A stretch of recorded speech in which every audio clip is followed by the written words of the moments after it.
আসসালামু আলাইকুম। সবাই কেমন আছেন? আজকে সকাল থেকে আমি ব্লগটা শুরু করছি, সবাই দেখেন, খুবই ভালো লাগবো। আজকে খুব সকাল সকাল ঘুমে থেকে উঠে ছেলেমেয়েদের রেডি করে স্কুলে দিয়ে আসলাম। আসার পর আমি একটু এই যে নাস্তা বানাবো। এখানে আমি আজকে পরোটা বানাবো না, আর কালকে একটা কাঁঠাল নিয়ে আসছিল। কাঁঠালটা তো একটু খাওয়া হয় নাই, অনেক সুন্দর একটা কাঁঠাল আনছিল। কাঁঠালটা আমি পুরো ফেলাই দিছি, আর অল্প কয়েকটা খাওয়া হয়েছিল, আর এই কাঁঠালের বিচিগুলো রাইখা দিছি। কাঁঠালের বিচি তো আমার ভীষণ পছন্দ, খেতে তো আমার খুব ভাল লাগে। আর এখানে একটা প্যান বসাই দিছি, এই যে দেখেন। আর একটু ময়দা নিছি, আটা, ডিম দা গোলাই নিছি, এখানে 2-3টা ডিম দিছি। ডিম দিয়ে আমি একটুখানি চাপটির মতো বানাই নিব সকালের নাস্তা।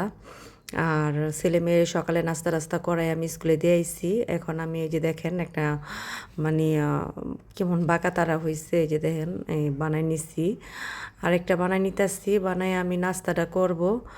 আর বেশি বানাবো না, 4-5টা বানাবো আজকে। সকাল ঠিক এখন 8টা বাজে। আমি ঠিক সকালে ভোরে উঠে আমি সব রেডি টেডি করে দিয়া তারপর একটু নাস্তাটা বানাইতেছি, আর এর ফাঁকে ঘর টরও গুছাই নিতেছি। সারাদিন তো কত কাজ থাকে। আর এই যে দেখেন এখন একটু তেল দিয়ে দিব, বানানো প্রায় শেষ। এখন আমি একটু নাস্তাটা করে নিব। এখানে এই যে কালকের মুরগির মাংস ছিল রাতের, ওই মুরগির মাংসটা দিয়ে আমি একটু খেয়ে নিব এখন। আর এই চাপটিটা পুরো তেলদা ভাত ছিলাম, ভালোই লাগছে। খাওয়া দাওয়া শেষ, এখন আমি দুপুরের আয়োজনে চলে আসলাম। এর ফাঁকে আমি ঘরটরও পরিষ্কার করে নিছি, আর ছেলে মেয়ের স্কুল থেকে নিয়ে আসছি, আইনা ওদের নাস্তাটা করাই দিছি। আজকে রাত্রে আয়োজন আছে, আর দেখেন কি কি আয়োজন আছে। এখন আমি এখানে বেগুন কাইটা নিচ্ছি, আর করল্লা কাইটা নিচ্ছি, আর টমেটো কাইটা নিচ্ছি, কাঁচামরিচ পেঁয়াজ রসুন কুচাই নিচ্ছি।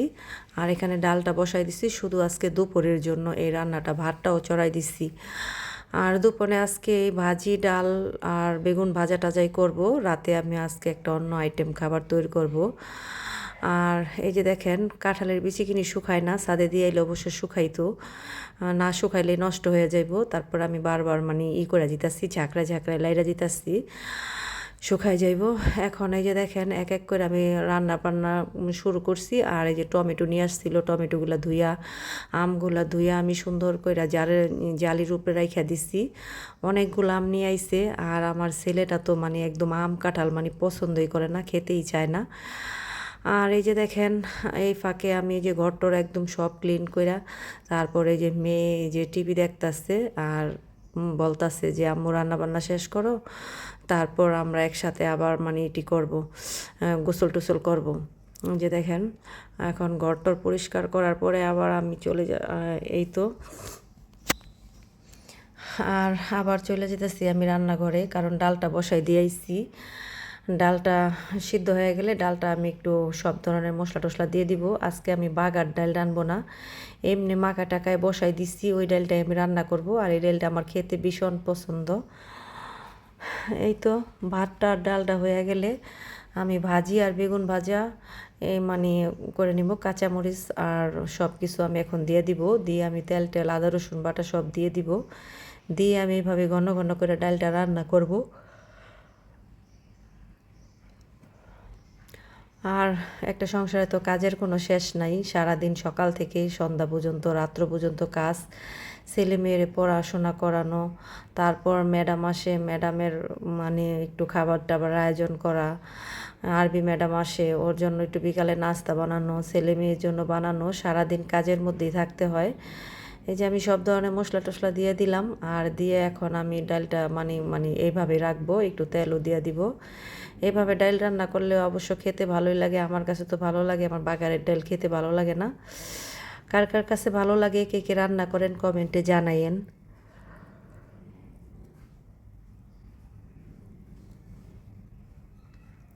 এখন আমি একটু লেড়ে চেড়ে দিব। আর এই গরমের মধ্যে তো ডাল খেলে মুসুরির ডাল অ্যালার্জি উঠে যায়। ডাল তো ভালোই লাগে, কিন্তু খাইলে অ্যালার্জি। একটু টমেটো দিয়ে দিলাম, আর টমেটোটা ঘন ডাল খেতে অনেক মজা। রান্না করে খাইয়া দেখবেন, ভালোই লাগে।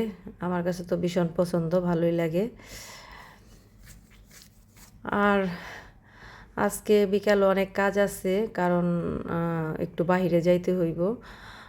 মেয়ের একটু টুকটাক জিনিস কেনাকাটা আছে। এই যে আমি করল্লাটাও ধুয়ে নিতেছি আর করল্লাটা ভাজি করে নিব। এটা দুপুরে খাওয়া হয়েছিল করল্লা ভাজিটা, মাশাআল্লাহ অনেক মজা হয়েছিল। আর করল্লা ভাজি বরাবর আমার খুব পছন্দ, কার কার পছন্দ জানি না, আমার কাছে ভালো লাগে।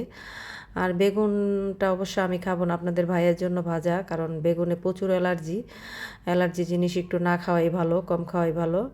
এখন আমি বেগুনটা একটু মশলা মাখাই নিছি যে সুন্দর করে, এখন বেগুনটা আমিও ভাজা নিব আর করলা ভাজিটা করে নিব।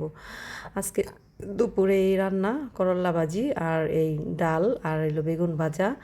দুপুরের খাওয়াটা অবশ্য ভালোই হয়েছিল, আমার কাছে তো ভীষণ ভালো লাগছে।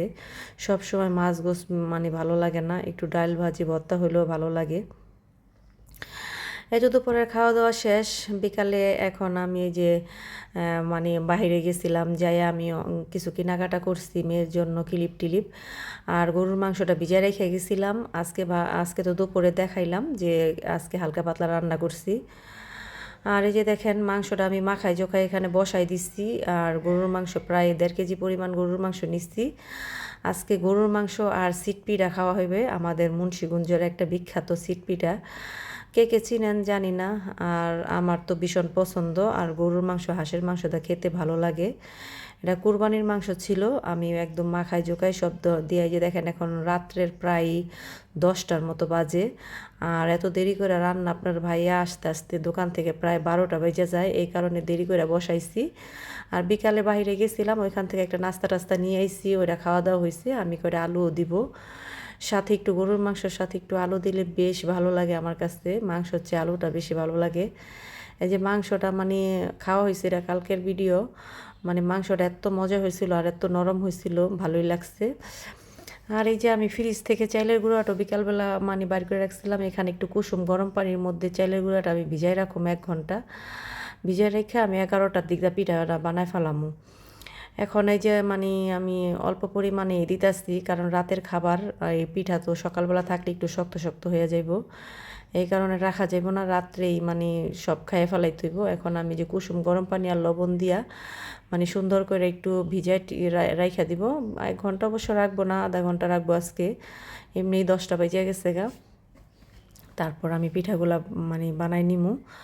আর এর ফাঁকে ফাঁকে এই এই 8টার থেকে 8টা বাজে আমি বাইরে থেকে আসছি, আইসা আমার ছেলে মেয়েরে পড়াইলাম 10টা পর্যন্ত, কারণ ওদের অনেক পড়ার চাপ, পড়াই টড়াই আমি রান্নাঘরে আইসি, ওদের টিভি ছেড়ে দিয়ে আইসি, ওরা টিভি দেখতেছে। আর এই ফাঁকে আমি একটু ভাবলাম একটু ভিডিও করি আপনাদের মাঝে দেখাই। এই যে দেখেন আমার মাংসটা রান্না শেষ, মাশাল্লাহ কালারটা কেমন হয়েছে জানাইবেন। আর এখন আমি এই যে সিট পিঠাগুলো বানাই নিতেছি, দেখেন আমার রান্নাঘরের অবস্থা পুরো 12টা বেজে গেছে।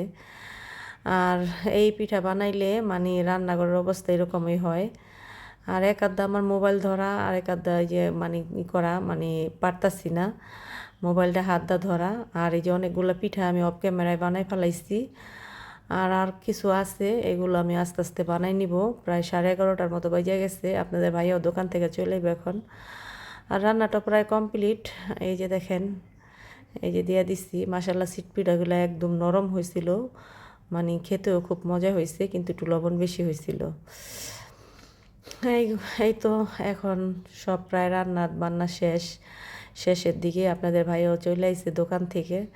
আর সবাই আমার ভিডিওটা দেখবেন আর পাশে থাকবেন, লাইক সাবস্ক্রাইব করে পাশে থাকবেন, আর ভালো ভালো কমেন্ট করবেন, আপনাদের কমেন্ট পেলে মানে ভিডিও বানাইতে উৎসাহিত হই।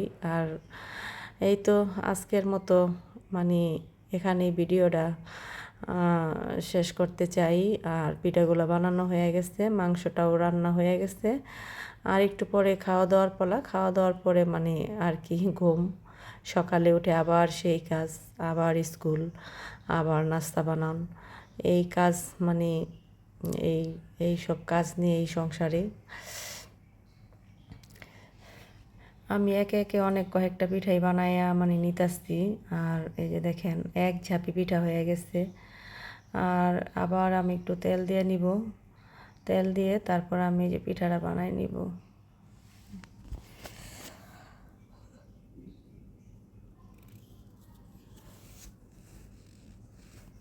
এটা আমাদের মুন্সিগঞ্জের মানে একটা মানে ঐতিহ্য, মানে এই পিঠা এটা মানে খায়।